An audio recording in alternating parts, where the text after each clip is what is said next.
Isang magandang gabi, Boss Pao. Tawagin mo na lang akong Mateo.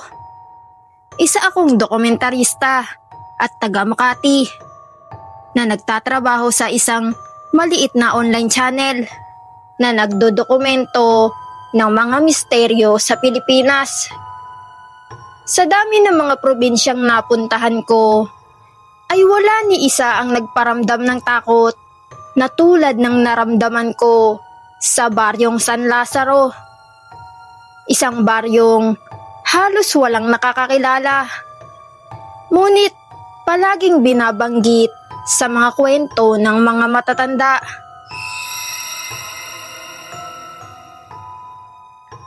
Ang San Lazaro, Boss Pao, ay matatagpuan sa pagitan ng mga bundok ng Panay, sa hangganan ng Antique at Iloilo. Sa mapa ay wala ito. Pero sa mga lokal na kwento ay sinasabing dati itong bayan ng mga manggagamot, mga albularyo at mga tagapagpagaling. Hanggang dumating, Boss Pao, ang isang gabi na pumatay sa tradisyon nila. Nagsimula ang lahat noong Setyembre ng taong 2019 sa gitna ng tag-ulan. May nakarating sa aming email mula sa isang babaeng nagngangalang Aling Peli na sinasabing apo siya ng huling albularyong nakapasok sa San Lazaro. Ang sabi niya, Boss Pao, kung gusto mo ng kwentong hindi mo malilimutan, ay pumunta ka rito. Pero huwag kang matutulog kapag narinig mo ang mga yapak sa labas ng bahay.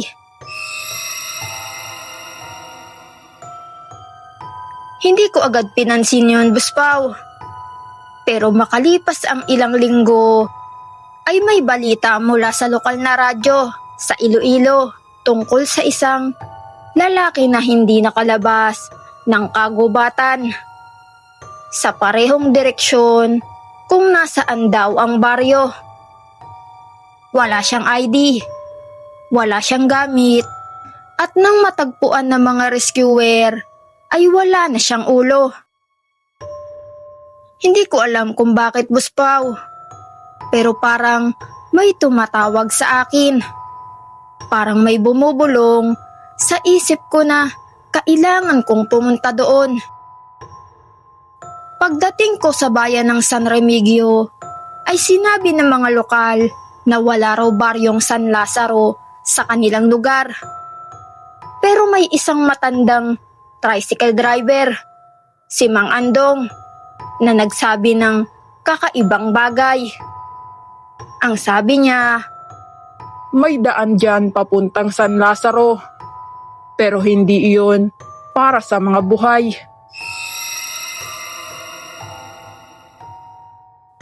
Tinawanan ko lang iyon, Boss Pao. Ngunit nang tumagal ay napansin kong habang papalapit kami sa daan na sinasabi niya, ay nag-iiba ang hangin.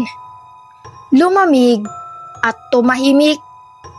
At parang nawala ang signal ng cellphone ko. Kahit 1 kilometro pa lang naman ang layo. Ang daan doon ay makitid, maputik at walang dumaraan. Mga punong kahoy na parang nagbabantay, nakayuko sa gitna ng dilim. Wala akong ibang kasama maliban sa kamera, flashlight at maliit na recorder. Sa loob ng halos 2 oras ng paglalakad ay pakiramdam ko, Boss Pao, ay umiikot lang ako sa iisang lugar. Hanggang sa bigla kong naamoy ang usok ng nilulutong kanin at narinig ang tila kampana ng maliit na simbahan. Lumitaw ang San Lazaro sa pagitan ng mga puno.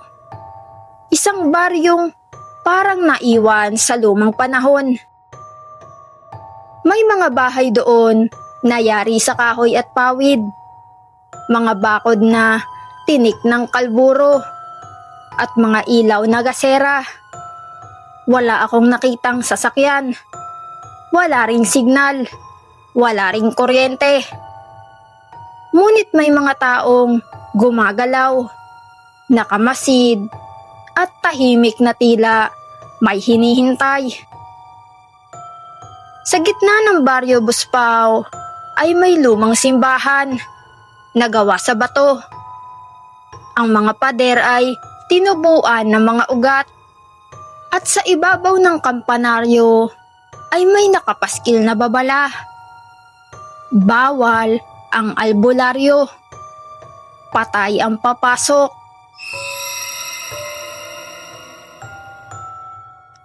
Hindi ko alam kung bakit, Buspao. Pero nang mabasa ko iyon, parang nanlamig ang buong katawan ko.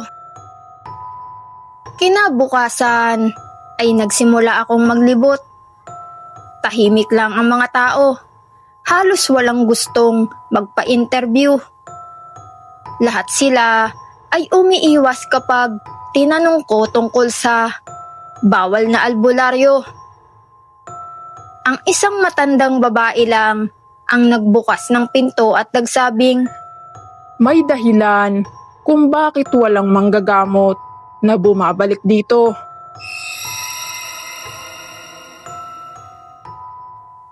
ayon sa kanya, Buspao, noong 1970s daw, may isang albularyo mula sa Bacolod na nagngangalang Mang Loreto.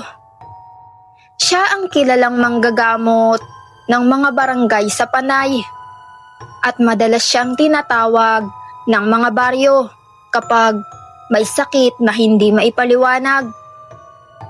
Isang araw daw ay may natanggap siyang sulat na humihingi ng tulong. Galing daw sa San Lazaro. May batang babae raw na bigla na lang nangayayat, nawala ng lakas at parang may sumususo sa dugo tuwing gabi. Ang pamilya niya ay desperado na. Wala nang ibang mapuntahan. Kaya naman si Mang Loreto, kahit na may mga babala, ay pumunta pa rin. Pagpasok daw niya sa baryo, mainit na sinalubong siya ng mga tao. Pero sa kalagitnaan ng kanyang paglalakbay, ay unti-unti niyang naramdaman na parang siya na mismo ang pinag-uusapan. Hindi tungkol sa pasyente, kundi tungkol sa kanya mismo. Sa ikatlong gabi niya sa San Lazaro, habang ginagamot niya ang bata ay bigla raw nawala ang lahat ng tao sa paligid. Ang bahay ay naging tahimik. Ang ilaw ng gasera unti-unting namatay. At sa dilim ay narinig daw ni Mang Loreto ang mga yapak sa paligid niya. Hindi iyon paa ng tao, kundi tila mga kuko na kumakaladkad sa lupa. Kinabukasan ay nawala na siya. Ang pamilya ng batang ginagamot ay naglaho na rin. At mula noon ay sinumpa na raw ang baryo.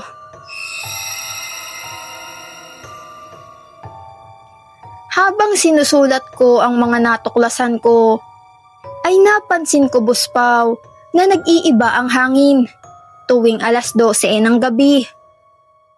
May mga tunog ng pagaspas, parang malalaking pakpak. May mga anino sa labas ng bahay na parang nag-aabang. Hanggang sa isang gabi ay may kumatok. Mabagal iyon at mabigat, 3 beses. Walang tao nang silipin ko, pero may iniwang marka sa pinto. Hugis paa, pero mahaba at may mga kuko. Nang sumunod na araw ay nagpasya akong mag-imbestiga sa simbahan. Sa ilalim ng altar ay may lumang libingan. Nakita ko roon ang pangalan ni Mang Loreto. Loreto Di Rason, 1974.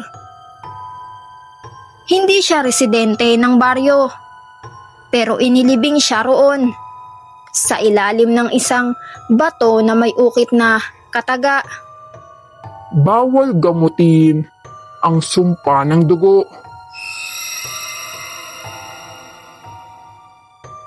Sa mismong gabing iyon, habang binabasa ko iyon, nagsimulang umikot ang hangin sa loob ng simbahan. Ang mga ilaw ng gasera ay nagsindihan mag-isa. At sa salamin ng altar ay nakita ko ang sarili kong refleksyon. Pero hindi ko mata ang nakikita ko, Buspaw. Dilaw iyon, matulis at may ngiti na hindi akin.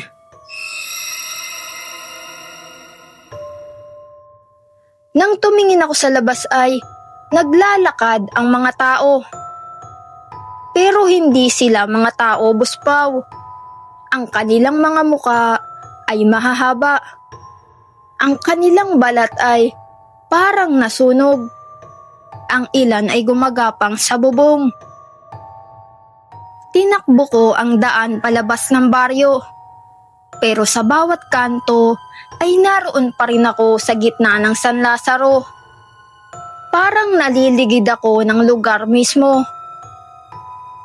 Kinabukasan ay nagising akong nasa ospital sa San Remigio.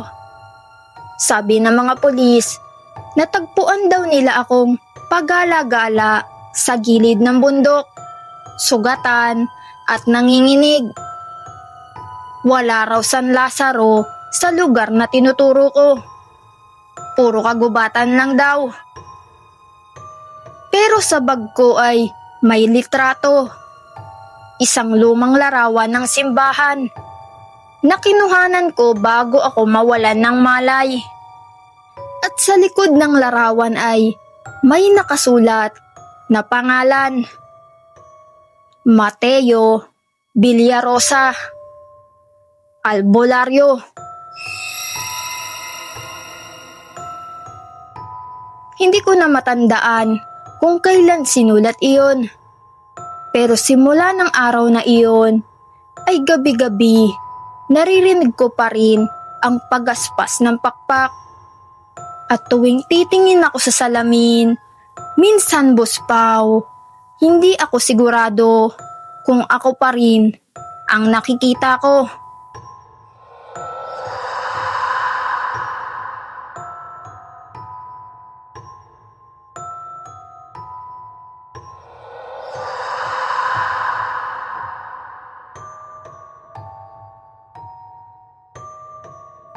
Isang magandang gabi, Buspaw. Ako si Isidro, isang dating driver ng pampasaherong jeep mula sa Tarlac City. Ang ikikwento ko sa inyo ngayon ay hindi gawa-gawa lang, hindi kathang isip, at lalong hindi isang alamat. Isa itong pangyayaring naganap noong taong 2016. Isang gabi ng tag-ulan yon. Nang mapilitan akong magbiyahe patungong Barangay San Felipe, isang baryo sa pagitan ng Tarlac at Pangasinan. At isang lugar na kung ako ang tatanungin ay dapat nang burahin sa mapa. Bago po ako magpatuloy ay gusto ko lang sanang ipaalala sa sino mang nakikinig o nagbabasa nito na huwag kayong basta-basta pupunta sa mga baryong hindi nyo kilala. Lalo na kung sinasabing mura ang lupa at tahimik ang paligid. Tsaka mababait ang mga tao. Dahil minsan, ang mga ngiting iyon ay hindi para sa iyo, kundi para sa laman ninyo. Nagsimula ang lahat, Buspaw, nang imbitahan ako ng pinsan kong si Lando. Matagal na kaming hindi nagkikita. At sabi niya, may magandang oportunidad daw sa isang baryo sa San Felipe. Maghahatid lang daw ako, Buspaw, ng mga construction materials para sa bagong resort na ipinatatayo roon. Magandang bayad, 5,000 sa isang pasada lang. Wala na akong inisip, kailangan ko ng pera noon. At sabi niya pa ay maganda raw ang lugar. Malamig at malapit sa bundok, tsaka tahimik. Parang Baguio, pero mas mura ang bilihin. Pero wala akong idea na hindi pala resort ang ginagawa doon, kundi isang baryo na hindi na dapat puntahan ng kahit sinong tao. Pagpasok namin, Boss Pao, sa boundary ng San Felipe, ay napansin kong nag-iba ang paligid. Wala nang signal, wala na ring ibang sasakyan. Tanging mga punong nara at matataas na damo ang makikita sa magkabilang gilid ng kalsada. Habang paakyat kami ng bundok ay napansin ko rin na ang mga bahay ay puro kawayan. Halos pare-pareho ng itsura. At bawat bahay ay may malaking garapon ng asin sa harap ng pinto. Walang aso at walang manok, walang mga bata. Tahimik masyado ang lugar na iyon. Pagdating namin sa tuktok ng daan, ay sinalubong kami ng isang lalaking matanda. Manipis siya, maputla, at may mga mata na parang dilaw ang puti. Siya raw ang kapitan ng baryo. Tahimik lang siya, Boss Pao. Nakatingin sa amin habang inaabot ko ang delivery receipt. Hindi siya nagsalita, pero ngumiti siya ng bahagya. Sabay turo sa isang lumang bodega sa dulo ng daan. Doon daw namin ibaba ang kargamento. Pagdating ko sa bodega, ay napansin kong may kakaiba sa amoy ng paligid. Hindi ito ordinaryong amoy ng semento o kahoy. Amoy dugo yun, Boss Pao, na malansa na para bang bagong katay na hayop. Pero wala akong nakita. Wala ni isang bakas ng tao. Habang binubuhat namin ang mga sako, ay napansin ko ang mga bakas sa sahig. Parang mga paa ng hayop, pero mas malalaki at 4 ang daliri. Sabi ko kay Lando, baka isang baka lang iyon.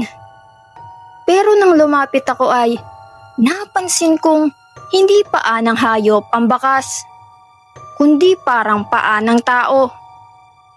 Pero Boss Pao, mahahaba ang mga kuko.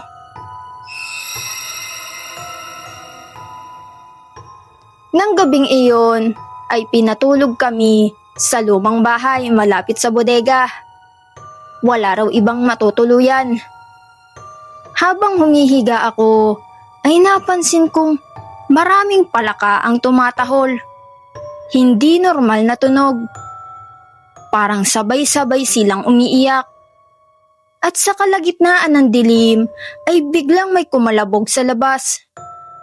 Marahang pagaspas at parang pakpak, pero malalaki at mabibigat. Hindi ko alam kung bakit, Boss Pao, pero napilitan akong tumingin sa bintana. At doon ko nakita ang isang anino na nakaluhod sa bubong ng bodega. Parang tao, pero sobrang payat at kumikintab sa ilaw ng buwan ang mahahabang kuko. Sa dibdib nito ay may nakasabit na rosaryo na pabaliktad.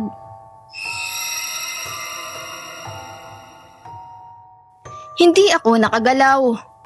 Ang mga mata nito ay kulay pula at sa bawat titig ay parang sinisip-sip ang lakas ng loob ko.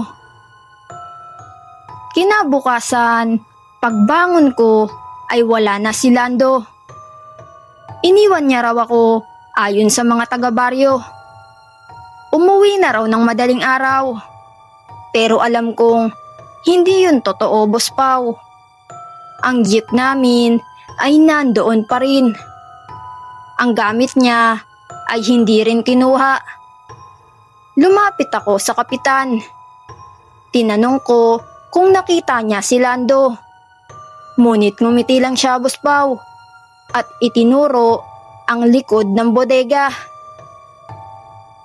At doon ko nakita ang isang sako na may tumatagas na dugo. Nang binuksan ko ay halos hindi ko makilala. Pero nakita ko ang suot niyang relo. Si Lando yun, Boss Pao. Wala nang laman ng katawan. Parang hinigop lahat ng dugo at laman loob. Kaya't tumakbo ko. Pero sa bawat daan palabas ay parang umiikot lang ako sa iisang kasada. Bumabalik ako sa parehong lugar. Lahat ng bahay na dinaanan ko ay pare-pareho lang. Lahat ng muka ng mga tao pareho pa rin. Parang isang tao lang na paulit-ulit.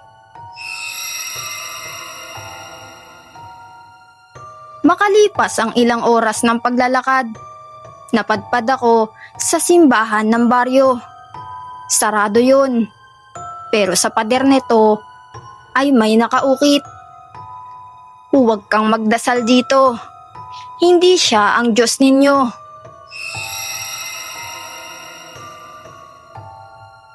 At doon ko naramdaman, Boss Pao, ang pinakamalamig na hangin na dumampi sa balat ko. Nilingon ko ang daan. Wala nang mga bahay. Wala na rin ang baryo. Ang naiwan lang ay mga punong kawayan at mga garapon ng asin na nakahilera sa lupa, parang mga nicho. Pagmulat ko ay nasa ospital ako sa Tarlac. Ayon sa mga rescuer, nakita raw nila akong naglalakad sa gitna ng kagubatan sa San Felipe. Sugatan at walang malay. Wala silang nakitang baryo. Wala ring bakas ng tao. Pero nang dinala nila ang jeep, ay natagpuan sa loob ng makina ang mga bakal na kuko at patak ng dugo na hindi maipaliwanag kung saan nanggaling. Hanggang ngayon, Boss Pao, taon-taon tuwing Hunyo, nakakatanggap pa rin ako ng mensahe sa cellphone. Kahit matagal nang patay si Lando. Ang sender name ay Kapitan San Felipe. At palagi lang itong may isang mensahe. May isa ka pang utang na laman. Sa tuwing dadaan ako sa daan papuntang Pangasinan, may isang bahagi ng bundok na palaging may makapal na ulap kahit maaraw. Sabi ng mga taga rito, Baryo San Felipe daw iyon. Ang baryong hindi lumilitaw sa mapa at hindi mo makikita hanggat hindi ka nila gustong ipakita. At kapag nakita mo na yon, ay hindi ka na makakabalik.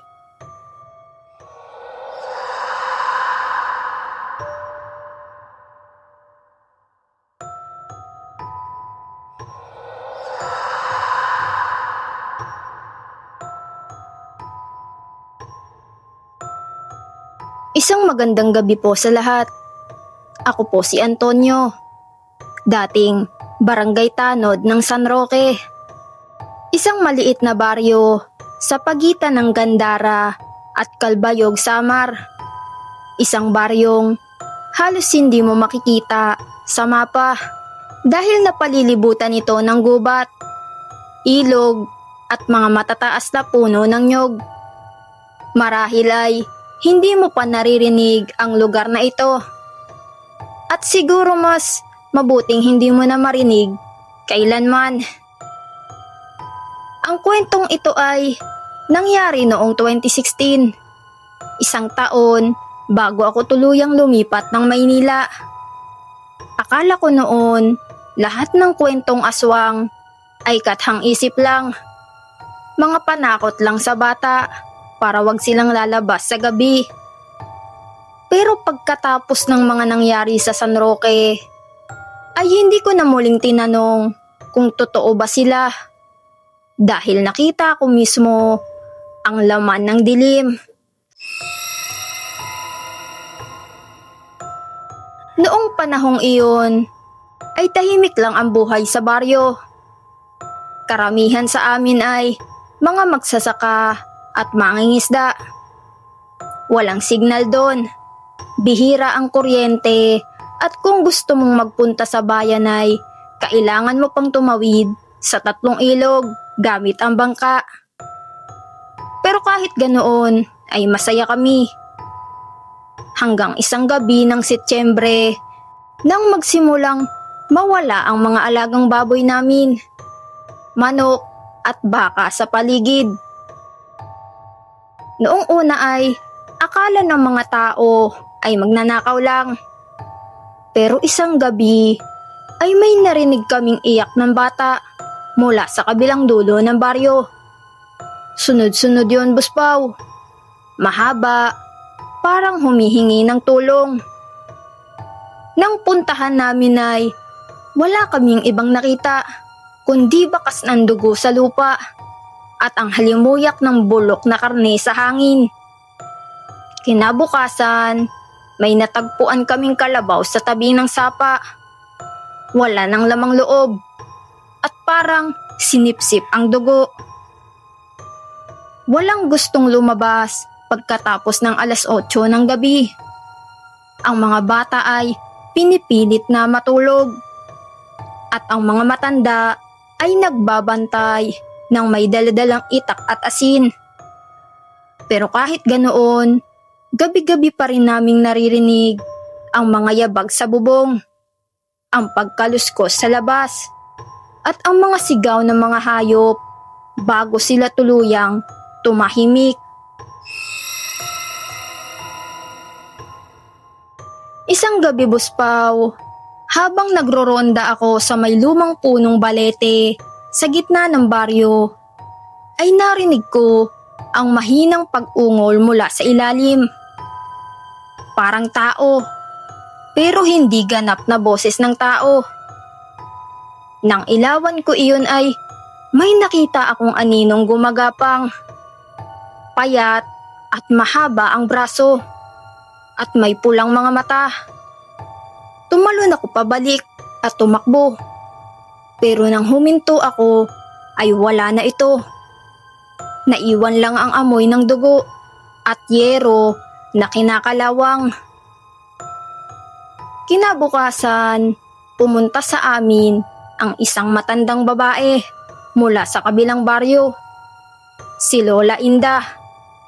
Ang sabi niya, Boss Pao, ay ang amoy na naaamoy namin ay hindi basta patay na hayop. Sumpa raw iyon ng mga nilalang na dati nang itinaboy sa lupaing iyon. Ayon sa kanya, matagal nang may itinatagong lihim ang San Roque. Isang pamilya na dating pinagbibintangang aswang. Sinunog noon ng mga Kastila at isinumpa ang buong baryo bago namatay. Hindi ako naniwala noon, Boss Pao. Pero nang makalipas ang ilang gabi, ay nagsimula nang mawala ang mga tao. Ang una ay si Mang Pido, ang mangingisdang matagal nang naninirahan sa gilid ng ilog. Sabi ng asawa niya, narinig niyang umalis ito para manghuli ng tilapia, pero hindi na nakabalik. Sa Pampang ay nakita lang namin ang kanyang sombrero at ang bitbit na lambat. Punit iyon na parang may lumamon. Sunod naman ay isang pamilya sa may sityo Kabangkalan. 3 silang natagpuan. Nakabulagta, maputla at walang bakas ng sugat. Pero tuyong-tuyo ang katawan. Parang naubusan na ng dugo. Habang tumatagal, Buspaw, parang may pumapalit sa mga nawawala. Napapansin ng mga tao na sa umaga ay may mga bago raw silang kapitbahay. Tahimik, hindi lumalabas ng bahay. At sa palengke ay may mga bagong muka. Pero hindi mo na sila makikita ulit kinabukasan.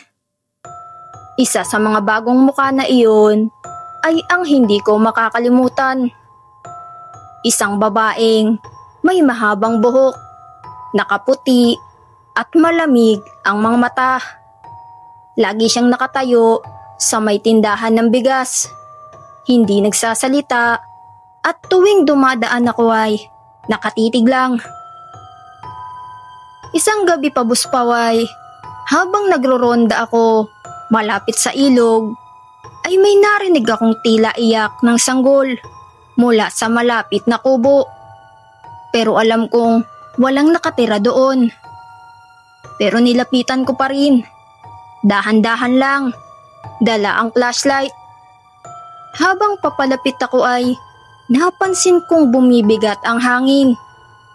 Parang may malamig na humahaplos sa batok ko. Pag-ikot ko ng ilaw sa loob ng kubo ay may nakita akong babae. Nakatalikod siya. May hawak na parang sanggol. Pero nang ilawan ko ng tuluyan ay tumambad sa akin ang bangkay ng sanggol na wala ng ulo. At ang babaeng iyon ay ngumingiti pa. May dugong tumutulo sa kanyang bibig. Tumakbo ako nang hindi lumilingon. Kinabukasan, nagdesisyon ng mga tao na lumikas pansamantala sa bayan. Pero bago kami makaalis, dumating ang malakas na ulan at baha. Parang may pumipigil. Lahat ng daan palabas ng San Roque ay tinabunan ng lupa at punong bumagsak. Para bang isinasara ng kalikasan mismo ang baryo. Sa gitna ng ulan ay naririnig namin muli ang iyak ng mga hayop at mga sigaw ng tao. Isa-isa kaming nagkubli sa loob ng bahay. Pero kahit nakasara ang pinto, ay naririnig namin ang pagkalmot, ang pagngalngal, at ang mga yabag sa labas, hanggang sa may tumama sa bubong. Isang katawan, bumulusok iyon sa gitna ng sala. Si Kapitan mismo, wala ng ulo. Makalipas ang 3 gabi, natapos ang ulan. Ang natira na lang sa baryo ay ilang bahay na nasunog at mga bangkay na hindi na makilala. Nakaligtas ako dahil nagkubli ako sa ilalim ng sementeryo, sa lumang himlayan ng pamilya namin. Sa loob ng 3 araw ay naririnig ko ang mga yapak sa itaas ng nicho, ang pagkaluskos ng mga kuko sa semento, at ang paghalakhak ng mga hindi tao. Nang tumigil ang lahat ay tahimik na ang baryo. Puno ng usok, abo at amoy ng pagkabulok. Umalis ako, mag-isa at hindi na lumingon. Sa bayan ng Kalbayog, dinala ako sa simbahan ng mga pari. Hindi sila makapaniwala sa kwento ko, Buspaw. Pero ilang linggo matapos iyon, may mga ulat na naman ng pagkawala. Mga hayop, mga tao, at isang pamilyang bagong lipat mula sa San Roque. Minsan tuwing gabi, naririnig ko pa rin ang tinig ni Lola Inda sa isip ko. Ang sumpa ng dugo ay hindi basta nawawala. Lalo na kung ang lupa mismo ang nag-aalaga sa kanila. Ngayon, Buspaw, sa tuwing may nagtatanong sa akin kung bakit hindi ko gustong bumalik sa Samar. Lagi kong sinasabi, dahil may mga baryo roon na hindi mo makikita sa mapa. At kung sakaling makita mo, huwag mo nang puntahan